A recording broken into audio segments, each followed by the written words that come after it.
मुकेश, जिन लोगों को ग्रुप से पता ना चल रहा हो तो उन्हें बता दे लिंक कहाँ से लेना है। लिंक जो है डिस्क्रिप्शन पे लेना है हमेशा, डिस्क्रिप्शन पर। ज्यादा बदलाव नहीं है हमारे लिंक में, सेम है।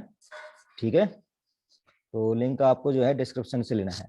Now we start without delaying, क्योंकि ऐसा होता है कि अगर हम ज्यादा इंतजार करेंगे तो हमारा जो है वो कुछ करेगा। अभी हम यहाँ पर चलेंगे एटॉमिक स्ट्रक्चर। एटॉमिक स्ट्रक्चर यानी एटम्स के स्ट्रक्चर की बात हम करेंगे यहाँ पर।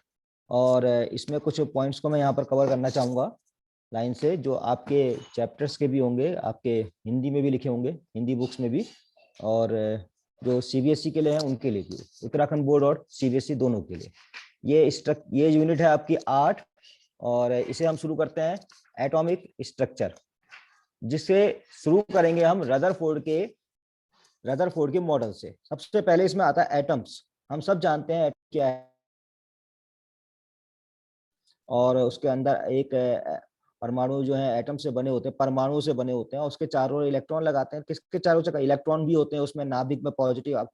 शुरुआत में क्या था कि हमें पता नहीं था कि ये पॉजिटिव चार्ज कहाँ पर है और नेगेटिव चार्ज कहाँ पर है इसमें जो एटम्स हैं। तो बहुत सारे मॉडल्स आए। जे थॉमसन, आप सब जानते हैं जे थॉमसन, इन्होंने भी एक मॉडल दिया था, ये तरबूज वाला मॉडल, कि तरबूज में जैसे आपका रेड वाला पार्ट होता है फल का, जो है पूरा बिखरा हुआ होता है, बीच बीच में बीज होते हैं। तो उन्होंने कहा था कि इस तरह से पूरा बिखरा हुआ है प्रोटॉन, और जो धन आवेश है वो पूरा बिखरा हुआ है, और जो बीज है वो इलेक्ट्रॉन है।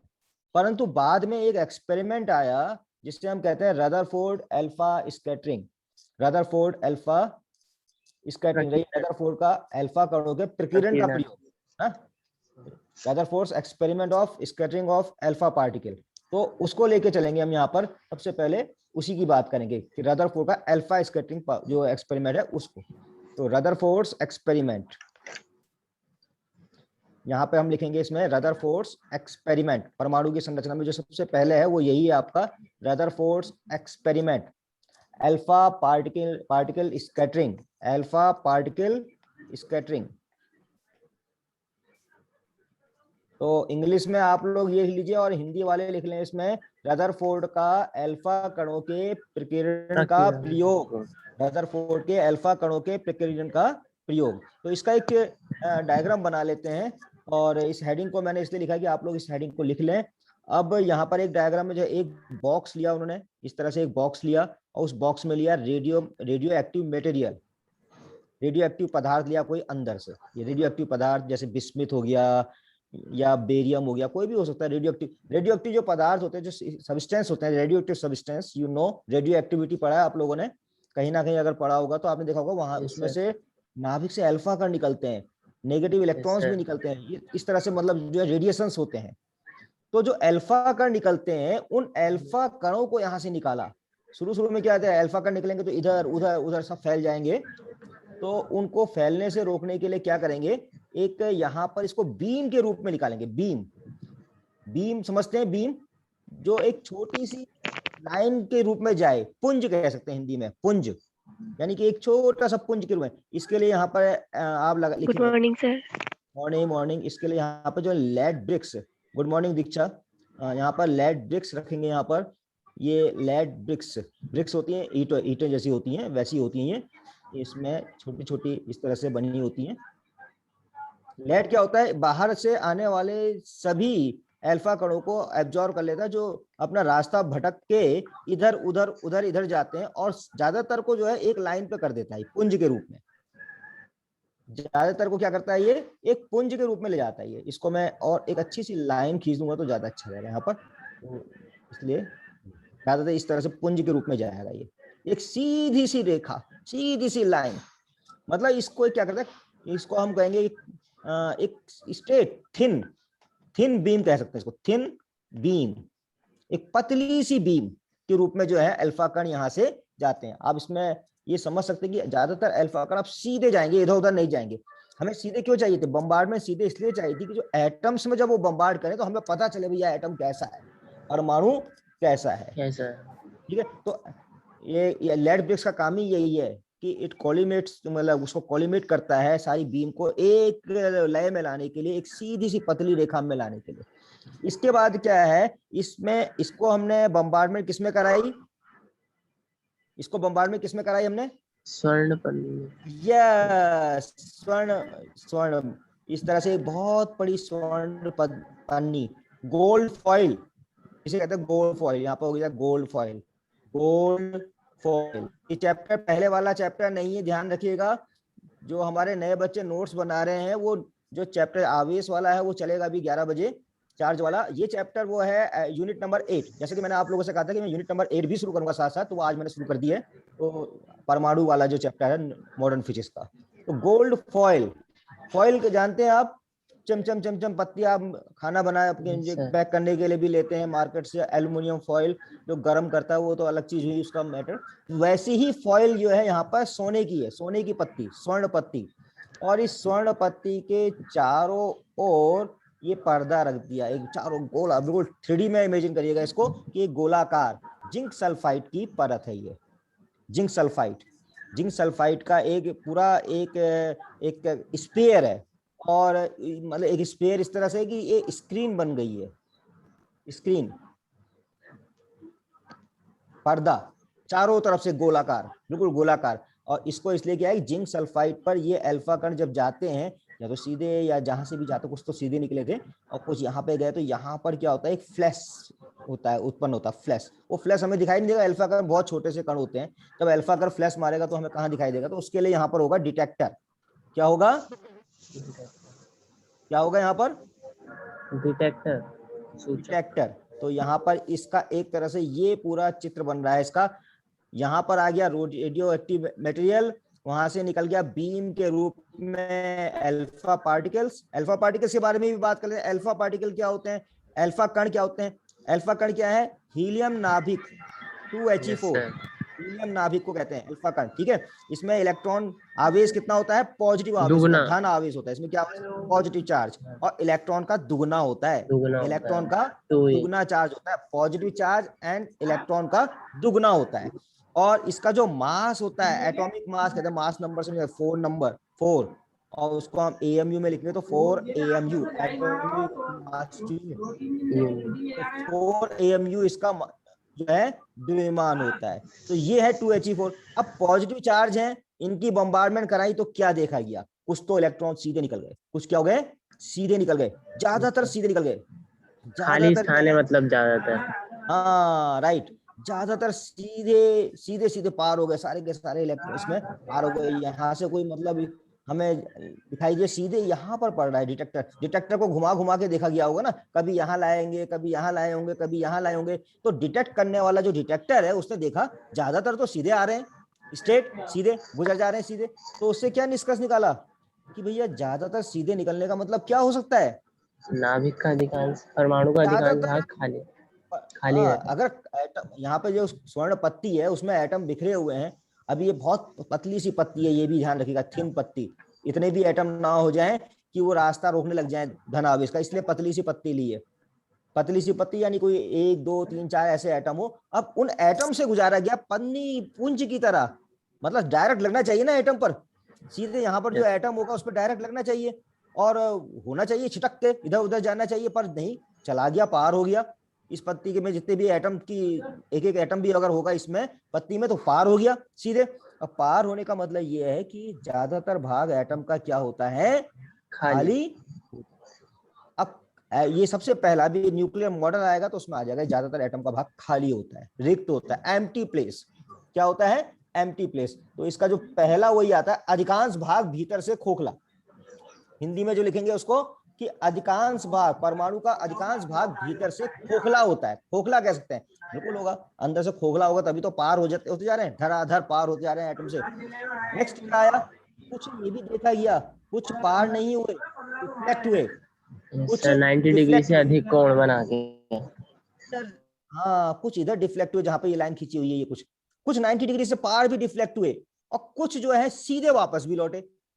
पर इनकी संख्या जो जो सीधे पार हो रहे थे उनसे बहुत कम थी, उनसे बहुत कम थी। और एक रिकॉर्ड के मुताबिक जो है, जैसे 90% के हिसाब से बोलते हैं, 99.86% ऑन द रिकॉर्ड माना गया है कि ये अनडेविएटेड रहा और सीधा सीधा जो है अल्फा कण जो है सीधे सीधे निकल गए। 99.86% ये डेविएट नहीं हुए, ये विचलित नहीं हुए, ये परमाणु से सीधे सीधे निकल गए। इसी बात ने बताया कि ज्यादातर भाग क्या है, खोखला खाली। है, क्या है, खाली है, खोखला। रिक्त है। ठीक है।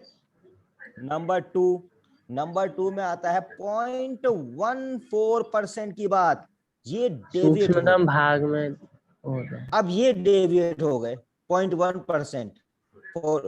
अब ये इतने परसेंट निकले, इतने परसेंट डेविएट हो रहे हैं, जो कि 1 डिग्री से ज्यादा ही है, 1 डिग्री से ज्यादा ही है डेविएट हो रहा है। अब वो होता है 90 डिग्री से कम, 90 डिग्री पर, 90 डिग्री से ज्यादा और सीधे वापस लौटना 180 डिग्री पर। ओके, वो केवल 1.14% है। वो टोटल मिला करके जो डेविएशन इधर उधर छिटक रहे हैं वो केवल कम है, ये बहुत ही कम। मतलब कि है ज्यादातर तो गुजर रहे हैं, पार हो रहे हैं। यही मॉडल का एक कड़ी बना है, एक बहुत बड़ा प्रिंसिपल बना है कि ज्यादातर परमाणु से अल्फा कण जो है सीधे निकल जाते हैं। राइट, समझ रहे हैं इस बात को। नंबर 3 बात इसमें आती है कि 8000 एटम, 8000 में से एक, 1 आउट ऑफ 8000 अल्फा पार्टिकल, जब 8000 अल्फा पार्टिकल एक जो है डेविएट हुआ। ध्यान दीजिए, 8000 की जब बम्बारमेंट हुई तो एक डेविएट हुआ, और ये डेविएट हुआ मोर देन 90 डिग्री, यानी कि 90 डिग्री से ज्यादा आने वाली संख्या बहुत कम है। 90 डिग्री से ज्यादा आने वालों की संख्या बहुत कम है। और अगर अब और ज्यादा जाए चौथे पॉइंट पर, तो 10 की घात 6 कितना होता है, 10 लाख। 10 लाख अल्फा पार्टिकल की बम्बार्डमेंट हुई तो एक डिफ्लेक्ट हुआ 180 डिग्री पर। ध्यान दीजिए, 180 डिग्री पर। ठीक है। अब देखो ये पॉइंट क्या क्या बने हैं इसमें, ये एक्सपेरिमेंट के ऑब्जर्वेशन वाले पॉइंट है। नंबर 1, 99.86% तो पार हो जाते हैं। आप लोग नोट कर लेंगे सीधा कि इससे पता चलता है कि अत्यधिक भाग क्या है, खोखला है, एम्प्टी है।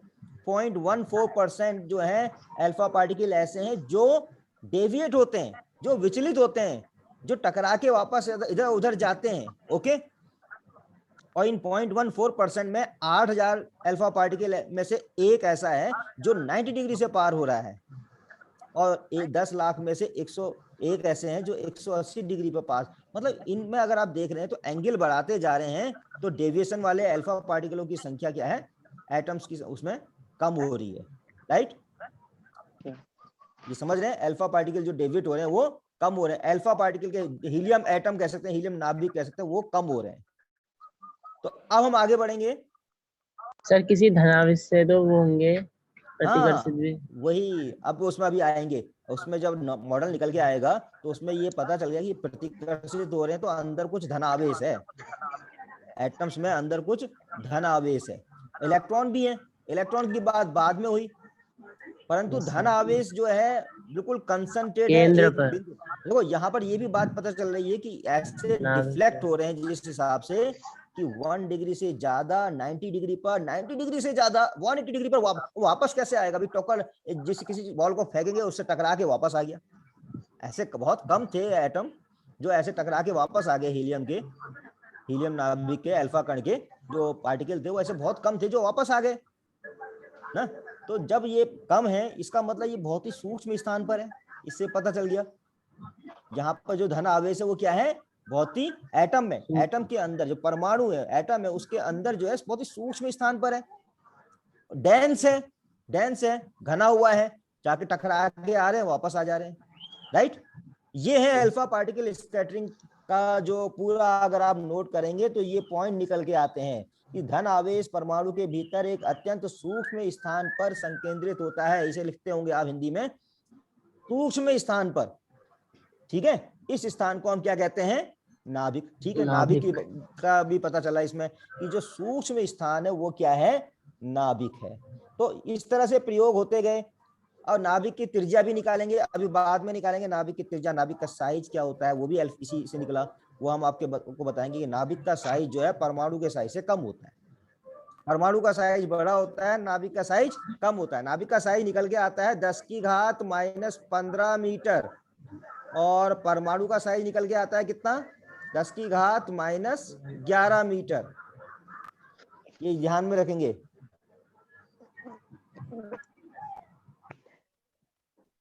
नाभिक का साइज और परमाणु का साइज। ओके,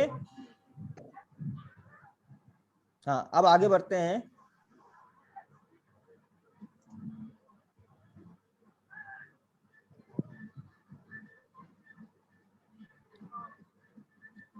ठीक है, ये तो हमारा हो गया हीलियम नाभिक के बारे में, मैंने आपको बता दिया। आगे बढ़ते हैं, ठीक है। अब हम आते हैं रदरफोर्ड न्यूक्लियर मॉडल। इतना तो बात हो गई है, नाभिक के साइज की बात बाद में होगी। अब आएगा क्या point, Rutherford nuclear model. Rutherford nuclear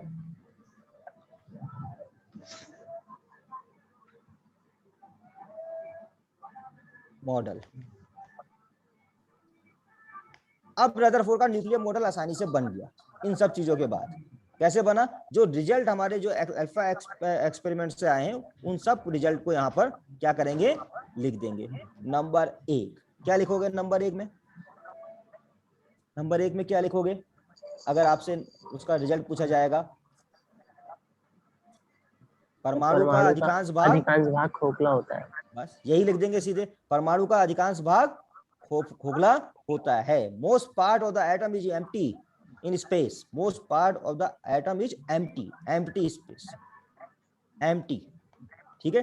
खोखला, रिक्त, हिंदी में लिखते खोखला। ओके, वो आपकी बात आ गई। 99.86% अल्फा पार्टिकल्स सीधे चले जाते हैं। ओके, परंतु पूरा खोखला नहीं है। यहाँ पर एक चीज और है, एक सूक्ष्मतम भाग में धनावेश विद्यमान अब है। पहली वही बात कर देते हैं कि आपने देखा कि कुछ तो डेविएट हो रहे हैं भैया 0.14%। इसका मतलब डेविएट तो तभी होंगे जब इधर उधर जा रहे हैं, कोई इधर को जा रहा है, कोई उधर को जा रहा है, प्रतिकर्षित हो रहा है, रिपेल हो रहा है। रिपेल किससे होता है, अभी हम चार्ज यूनिट नंबर 1 की चल रहे हैं, हमारी चल रही है चार्ज वाली, तो सेम लाइक चार्जेस से रिपेल होता है। ओके, जब रिपेल हो रहा है तो इसका मतलब क्या है, सूक्ष्म भाग पर क्या है, धन आवेश है। जो सूक्ष्म भाग है उस पर क्या है, धन आवेश, पॉजिटिव चार्ज। ये बात आ गई कि there is some positive charge inside atom, there is some positive charge inside. अब ये पॉजिटिव चार्ज फैला फूला नहीं है भाई चारों तरफ, जैसे वो तरबूज वाले बात कर दी थी थॉमसन ने। अगर फैला फूला होता तो ऐसा होता ही नहीं कि कुछ 90 डिग्री पे जा रहे हैं, वहां पे मिल रहे हैं, और कुछ 180 डिग्री से वापस आ रहे हैं, तब तो इधर उधर सब हो रहे होते ना रिपेल, कोई इधर होता, रैंडमली हो रहा होता, पर ऐसा नहीं हुआ। एक हमें मिला, इतने इधर को गए, इतने इतने इधर को गए, इतने इधर को गए, इतने इधर को गए, इतने इधर को गए। इससे क्या जाहिर हो रहा है कि चारों तरफ तो नहीं फैला हुआ है, बल्कि क्या है, एक सूक्ष्म भाग पे फैला हुआ है। किसी का ऑडियो वो ऑन ऐसा है तो आवाज दोबारा रिपीट हो रही है मेरी, तो आप देख लीजिएगा ऑडियो। हाँ ये राइट, तो वहां से रिपीट हो जा रही है। तो ये हुआ। अब there is some positive charge inside. Okay, सूक्ष्म भाग, सूक्ष्म भाग पर है, ये भी सूक्ष्म भाग पर केंद्रित है, संकेंद्रित है कहते हैं। तो ये हो गया 0.14%। आपके 99.86 की बात कर दी थी, यहां पर मैंने 0.14 की बात कर दी दूसरे पॉइंट पर। तो यहां पर आपको इन दो पॉइंट्स को लिख देना है। आगे क्या लिखोगे, तो positive charge inside atom is concentrated in an extremely small space. English वाले इंग्लिश में लिख लेंगे, हिंदी वाले हिंदी में लिख लेंगे, ठीक है। The positive charge inside atom is concentrated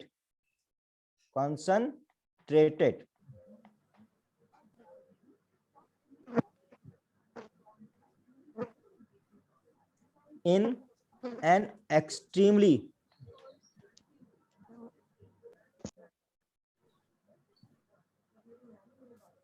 small space,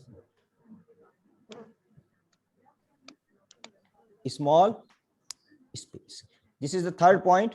देखिए यहां पर आता है द पॉजिटिव चार्ज। अब हमने ये तो हमें मिल गया कि अंदर पॉजिटिव चार्ज है भैया, एटम के अंदर क्या है, पॉजिटिव चार्ज। रदरफोर्ड का जो अल्फा स्कैटरिंग एक्सपेरिमेंट था उसने ये तो बता दिया हमें कि भैया अंदर जो है पॉजिटिव चार्ज होगा, और पॉजिटिव चार्ज होगा परमाणु के, वो कंसंट्रेटेड होगा, संकेंद्रित होगा, एक पॉइंट पर होगा, एक सूक्ष्म भाग पर होगा। ये भी बात हमने पहले भी कह दी थी यहाँ पर, और ये तीसरे नंबर पर भी कह रहा है। एक्चुअली पहले बार में आपको ये कहना था पॉजिटिव चार्ज ये डेविएट हो रहा बाबला इससे, दूसरे में कहना है कि सूक्ष्म भाग पर संकेंद्रित है, सूक्ष्म भाग पर संकेंद्रित है, और उसे यहाँ बता देना है कि ये क्या है सूक्ष्म भाग। हिंदी में ये लिखेंगे आप कि परमाणु के अंदर धन आवेश सूक्ष्म भाग पर संकेंद्रित होता है। क्या लिखेंगे? नाभिक कहते हैं। हाँ, जिसे नाभिक कहते हैं या न्यूक्लियस कहते हैं इंग्लिश में, न्यूक्लियस, या क्या कहते हैं, नाभिक कहते हैं, न्यूक्लियस नाभिक। यानी कि नाभिक, परमाणु की संरचना स्पष्ट होने लग गई थी कि भैया बीच में ना परमाणु होता है और फिर उसमें बीच में नाभिक होता है, और फिर इसका साइज निकाला गया। अभी साइज की बात भी होगी, इसका फिर साइज निकाला गया, वो साइज निकाला गया 10⁻⁻15 मीटर। और अब इसमें यहाँ पर नोट कर लीजिए कहीं पर कि size of nucleus, size of nucleus कितना होता है बताओ, कितना बताया मैंने, 10⁻15। 10⁻। अब एक्चुअल में ऐसा नहीं कि 10 की घात ये फिक्स होगा, किसी का कोई ज्यादा भी हो सकता है, ये अराउंड में है, लगभग लगभग इतना है 10⁻⁻15 मीटर। ओके, और साइज ऑफ एटम 10⁻⁻10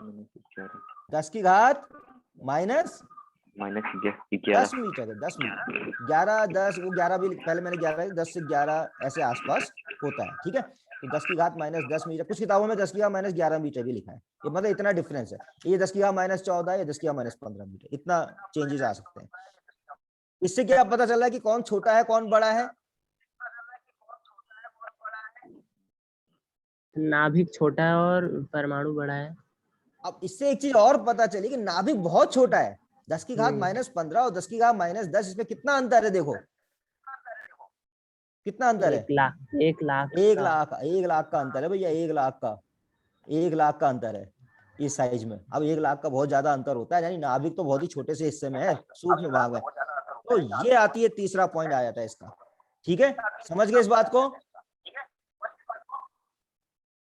अब आते हैं चौथे पॉइंट पर।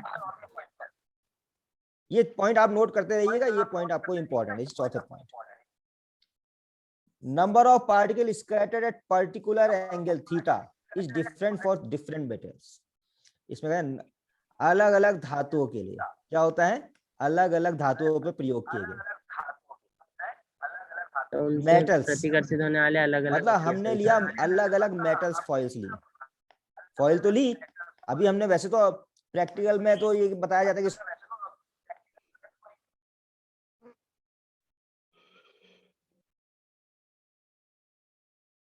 देखा कि इसमें स्कैटरिंग क्या होती है, अलग अलग भाग में डिफरेंट मेटल्स के लिए है डिफरेंट पॉजिटिव चार्ज। तो यहाँ पे पॉजिटिव चार्ज जो है अंदर अलग अलग नाभिकों में अलग अलग पॉजिटिव चार्ज होता है, इससे पता चला। क्यों क्यों पता चला, कैसे पता चला? क्योंकि जो डेविएशन हुआ वो अलग अलग हुआ। अब डेविएशन का एंगल अगर वाले जो कण होंगे उनकी संख्या अलग अलग होगी। हाँ, संख्या अलग हो जाएगी। डेविएशन थीटा जो है इज डिफरेंट, ये जो थीटा है ये भी डिफरेंट हो गया सब अलग अलग के लिए।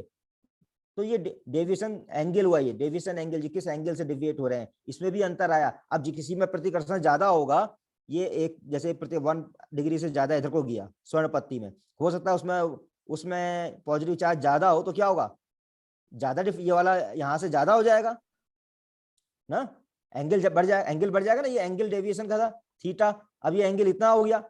किसी और में जड़ का मान ज्यादा, जड़ जानते हैं क्या होता है, एटॉमिक नंबर, परमाणु संख्या जो देती है धन आवेश की संख्या, प्रोटॉनों की संख्या, राइट। Yes sir. तो ये जिसकी ज्यादा होगी, जिस मेटल में ज्यादा होगी, तो उसमें ये थीटा का मान क्या होगा, बढ़ जाएगा, बढ़ जाएगा नहीं बढ़ जाएगा? क्यों बढ़ जाएगा? कॉमन सेंस कहता है भैया पॉजिटिव चार्ज बढ़ जाएगा, प्लस प्लस प्लस, ये जेड का मान ज्यादा होगा तो प्लस प्लस प्लस वो ज्यादा होंगे, उसमें प्रोटॉन ज्यादा होंगे, तो अल्फा कण में ज्यादा रिपल्सन होगा, प्रतिकर्षण होगा, प्रतिकर्षण बल लगता है ना सजातीय आवेशों में, तो ज्यादा प्रतिकर्षण होगा, तो ज्यादा जो है ये थीटा का मान जो है बढ़ता जाएगा डेविएशन जो है। इससे पता चला कि अलग अलग धातुओं की पन्नी के लिए अलग अलग धातुओं धनावेश की मात्रा है, भिन्न भिन्न होती है। धन आवेश की मात्रा उसके अंदर भिन्न भिन्न होती है, यानी धन आवेश फिक्स नहीं है, ये उनके मॉडल में पता चला। ओके। और नंबर 5 क्या कहते हैं कि इलेक्ट्रॉन्स का क्या है, व्हाट अबाउट इलेक्ट्रॉन्स। रदरफोर्ड ने एक इलेक्ट्रॉन के बारे में भी तो कुछ बोला होगा। इलेक्ट्रॉन्स के बारे में उन्होंने बोला कि इलेक्ट्रॉन चक्कर लगा रहे हैं नाभिक के चारों ओर। अब आप क्वेश्चन कर सकते हैं, अच्छा ये तो अभी यूनिट नंबर 1 में पढ़ा है कि इलेक्ट्रॉन और प्रोटॉन जो है आपस में अट्रैक्ट होते हैं, तो आ जाना चाहिए भाई कूद के। ये धन आवेश से इलेक्ट्रॉन को तो आगे इधर कूद जाना चाहिए, कूदना चाहिए ना, कूदे, पर वो चक्कर क्यों लगा रहा है वृत्ताकार मार्ग में। अब इसको इस रूप में समझिए, ये बहुत छोटा सा है, इलेक्ट्रॉन का द्रव्यमान इसकी तुलना में बहुत छोटा है, ठीक है। पत्थर ही हुआ एक तरह का, जैसे अगर पृथ्वी ले लें तो पत्थर ही तो हुआ, यस सर। और पत्थर तो नीचे आ जाता है, परंतु उसको अगर हम चलो पृथ्वी के पॉइंट ऑफ व्यू सोचते हैं, हाँ, एक मीनार से ये पत्थर है, ठीक है, इस पत्थर को आपने फेंका, कहाँ जाके गिरेगा, इधर गिरेगा, गिरेगा ना। पैराबोलिक 11th क्लास में पढ़ा होगा, कहाँ जाके गिरेगा। इस जरा मीनार को ऊपर करो तो क्या होगा, यहां से फेंकू तो क्या होगा, परास बढ़ जाएगी, यहाँ परास बढ़ जाएगी ना। इस मीनार को थोड़ा और ऊपर करो तो क्या होगा, मैं केवल समझाने की कर रहा हूँ, ये वृत्ताकार मार्ग का, हाँ, फिर आपको समझ में आ जाएगा। देखो, और बड़ा कर दिया मीनार को और फेंका तो क्या होगा, परास और बढ़ जाएगी, कहीं दूर जाके गिरेगा। समझ रहे मेरी बात। Yes sir. अब बहुत बड़े मीनार की कल्पना करिए, पृथ्वी पर बहुत लंबा लंबा सा मीनार का कल्पना करिए, ये हाइपोथेटिकल है, मतलब हम कल्पना में कर रहे हैं, बहुत लंबे मीनार की आपने फेंक दिया, क्या होगा, एक समय ऐसा भी तो आएगा वो चक्कर लगाएगा फिर उसको उसको वो मिलेगा ही नहीं, वो पॉइंट जहां पे उसे गिरना है, होगा नहीं होगा। ऐसे ही जो है हमारी पृथ्वी के चारों ओर चंद्रमा चक्कर लगा रहा है, ऐसे ही जो है पृथ्वी सूर्य के चारों ओर चक्कर लगा रही है, बल तो लग ही रहा है उनके बीच में, पृथ्वी वहां गुरुत्वाकर्षण, वहां हाँ अभिकेंद्र बल। अब वहां अभिकेंद्र बल किससे मिल रहा है, सेंटीपीटल फोर्स। जहां वहां जो सेंटीपीटल फोर्स मिलता है वो किससे मिलता है, गुरुत्वाकर्षण से। और वो उस स्टेज में आ जाता है जब वस्तु जो है एक चक्कर लगाने लगती है, चक्कर मतलब उसके परिमाण में परिवर्तन नहीं होता, पर दिशा बदलने के कारण वृत्ताकार मार्ग में चक्कर लगाती है। सेम टू सेम ऐसा ही यहाँ भी होता है भाई, ऐसा ही यहाँ भी होता है। वैद्युत आकर्षण बल होता है, सही है, इलेक्ट्रॉन और प्रोटॉन के बीच में ना, प्रोटॉनों की संख्या एक ज्यादा है, इलेक्ट्रॉन यहाँ पर एक ही है, ज्यादा होंगे अलग अलग दिशा में होंगे, ठीक है। यहाँ पर ये वो संकेंद्रित है, कंसंट्रेटेड है नाभिक में, परमाणु के सूक्ष्म भाग में सेंटर्ड है पॉजिटिव चार्ज। क्या सेंटर्ड है, पॉजिटिव चार्ज, पॉजिटिव चार्ज। अब जब ये सेंटर्ड है यहाँ पे आप ये भी जानते हैं इसका द्रव्यमान क्या होता है, ज्यादा होता है, 10 की घात -15 मीटर तो इसका साइज होता है, तो द्रव्यमान भी ज्यादा होगा, 10 की घात -27 होता है, 10 की घात -27, हाँ 10 kg, 10 की घात -27 kg के अप्रोक्स में है ये, ठीक है। अब आप लोग हैं 9.1 × 10⁻⁻27। देखो ये आपको पूरा पता है, 9 × 10⁻27। अभी न्यूक्लियर रिएक्शंस होंगी, बाइंडिंग एनर्जी निकालेंगे तो वहां पर इसकी जरूरत पड़ती है। Good, very good.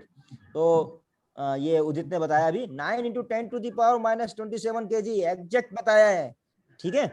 और इलेक्ट्रॉन का द्रव्यमान बहुत कम होता है, यस सर, उसकी तुलना में 10 की घात -31 होता है, ऐसा कुछ 31, यस सर, 31, तो -27 और -31 कम हो गया, -27 -28 -29, जो माइनस के अगर नंबर बढ़ते जाएंगे आगे तो वो -31 कम हुआ ना, ये -27 से हुआ नहीं हुआ, -31 जो है इज लेस देन -27, तो उतना कम हो गया। अब इलेक्ट्रॉन का द्रव्यमान कम है, अब यहाँ पर जब ये फोर्स लग रहा है तो वही वाली बात हो रही है जो पत्थर वाली बात कह रहा था मैं, ये वृत्ताकार मार्ग में घूमने लग जाता है, इसे कहते हैं सेंट्रीपिटल फोर्स। और यहाँ सेंट्रीपिटल फोर्स कहाँ से मिल रहा है, अभिकेंद्र बल कहाँ से मिल रहा है, कहाँ से मिल रहा है सेंट्रीपिटल फोर्स, प्रोटॉन से, यहाँ मिल रहा है प्रोटॉन से। कहाँ से मिल रहा है, यहाँ मिल रहा है प्रोटॉन से, ठीक है। तो प्रोटॉन से भी एक, प्रोटॉन तो एक ही हुआ। अब इसको ये बोलिए नाभिक के धन आवेश के कारण मिल रहा है, नाभिक के कारण मिल रहा है, ठीक है, नाभिक के धन आवेश के कारण मिल रहा है, ये बोलिए इसको सेंट्रीपिटल फोर्स, अभिकेंद्र बल, जिससे ये इलेक्ट्रॉन क्या कह रहा है, वृत्ताकार मार्ग में घूम रहा है। यही पोस्टुलेट में आया कि इलेक्ट्रॉन वृत्ताकार मार्ग में घूमते हैं, इलेक्ट्रॉन वृत्ताकार मार्ग में घूम। अब जल्दी से इसके ड्रॉबैक की बात कर लेते हैं, जल्दी से कर लेते हैं ड्रॉबैक। ये तो हो गया आपका ड्रॉबैक्स क्या थे, ये हमारा आज रदरफोर्ड मॉडल पूरा हो जाएगा, फिर हम कल जो है नेक्स्ट उसमें पार्ट में आ जाएंगे। ड्रॉबैक क्या थे इसके, उन्होंने जो है कहा कि इलेक्ट्रॉन घूम रहा है, एक्सीलेट हो रहा है, क्योंकि बल लग रहा है, फोर्स लग रहा है, तो एक्सीलेट हो रहा है, त्वरित हो रहा है ना। एक्सीलेटेड जो भी चीज होगी वो एनर्जी को रेडिएट करेगी, एनर्जी को रेडिएट करेगी, विकृत करेगी। जब हम इलेक्ट्रोमैग्नेटिक वेव्स वाला चैप्टर पढ़ते हैं, आप ये विद्युत चुंबकीय तरंगे पढ़ते हैं, तो उसमें क्या होता है, रेडिएशन होता है, वो भी जो है इलेक्ट्रो एक्सीलेशन के कारण ही होता है, वो विद्युत क्षेत्र और चुंबकीय क्षेत्र का। ठीक है, तो एनर्जी रेडिएट होती है, जब एनर्जी रेडिएट होगी तो एनर्जी रेडिएट होकर के इसका ये पथ क्या होगा, घटता जाएगा, घटता जाएगा, घटता जाएगा, और ये और नाभिक में गिर जाएगा, नाभिक में गिर जाएगा। तो अनस्टेबल है भैया ये तो, बल्कि ऐसा है नहीं, कमी आ अगर गई थ्योरी के हिसाब से तो कह देंगे भैया अनस्टेबल है, और ये कहानी हो गई गलत साबित। इसलिए जो है बोर रदरफोर्ड का का परमाणु मॉडल आता है, फिर फेल तो हो गया, परंतु रदरफोर्ड का मॉडल अपने आप में बहुत अच्छा था, उसने बहुत कुछ बता दिया था, और जो कमी है उसको दूर करेंगे बोर्स के मॉडल में। तो बच्चों कैसा लगा, एक बार आप लोग फिर आ जाएंगे यहाँ पर स्क्रीन पर, ठीक है। Yes sir. आज हमारे कितने बच्चे ज्वाइन करे हैं, कितने बच्चों ने आज ज्वाइन किया, 8 बच्चों ने, गुड। और इस संख्या को बढ़ाते जाना है, ठीक है, इस संख्या को बढ़ाते जाना है। एक आप लोगों का अटेंडेंस फिक्स होगा, और जैसे कि मैंने पहले भी बोला है, आपकी एक अटेंडेंस फिक्स हमेशा हुआ करेगी, ठीक। इसमें हमारे मनीष नहीं, ऐसा है ना, बाहर के बच्चे भी रहेंगे, बाहर के बच्चे, हमारे जो अपने स्कूल के बच्चे, अपने स्कूल के का तो रहना ही है, उनका तो टाइम टेबल ही है, वो तो टाइम टेबल के हिसाब से आने हैं, उनको तो आना ही है इसमें। पर अपने बाहर के बच्चे और पुराने बच्चे, पिछले साल के, 12th ओल्ड 12th न्यू, सब आने हैं इसमें, ठीक है, क्योंकि ये फायदा किसका है, आप सबका है। ओके, तो नेक्स्ट क्लास का टाइम हो गया हमारे बच्चों का, मैं यहाँ पर मीटिंग एंड करता हूँ, 11 बजे फिर मिलेंगे। Bye bye everyone. Okay, bye sir.